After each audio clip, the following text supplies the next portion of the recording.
Blessed and happy Tuesday to all of you, my dear friends, my dear brothers and sisters, my dear good people of God, faithful followers of the Daily Gospel Reflection with Father Jack, my dear kababayans. Today is August 26, 2025, and today is Tuesday within the 21st week in Ordinary Time, Year C.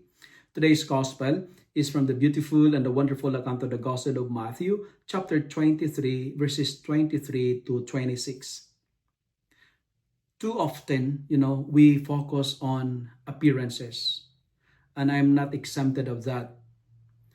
We focus on our appearances, how we look to others, how foolish our actions appear, or how perfect our life seems on the outside.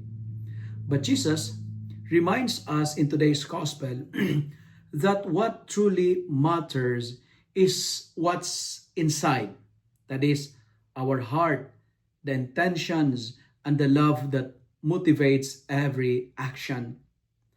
Outside beauty without inner purity is like a cup that shines but is filled with dirt. Impressive to the eye, but empty of real value and worth. My friends, my brothers and sisters, true beauty begins in the heart and flows outside. What matters most is the inside, not the outside appearance. Inside purity is not just about avoiding sin. It is about cultivating virtues like mercy, justice, humility, and faithfulness. It is about letting God cleanse our thoughts, cleanse our desires and our motives, so that every word and deed reflects God's love in us. When our hearts are purified, our lives naturally radiate integrity, radiate kindness and peace. Others can see it not as something forced or performative, but as genuine reflection of God working in us.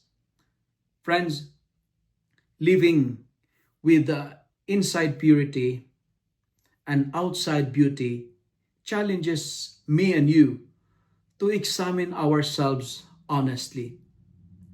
Are we living for appearance, for a show, or are we letting God shape our hearts first?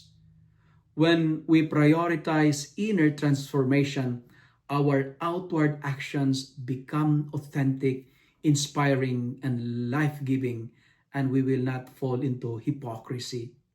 In a world that often praises what looks good, what's pleasing to the eyes, rather than what is good, let us be people whose beauty starts from within, a beauty rooted in God and flowing through our lives and touching everyone we encounter. If you love and like this reflection, kindly share it with your friends, share it with your family, make the Word of God viral so that many will be blessed. Amen.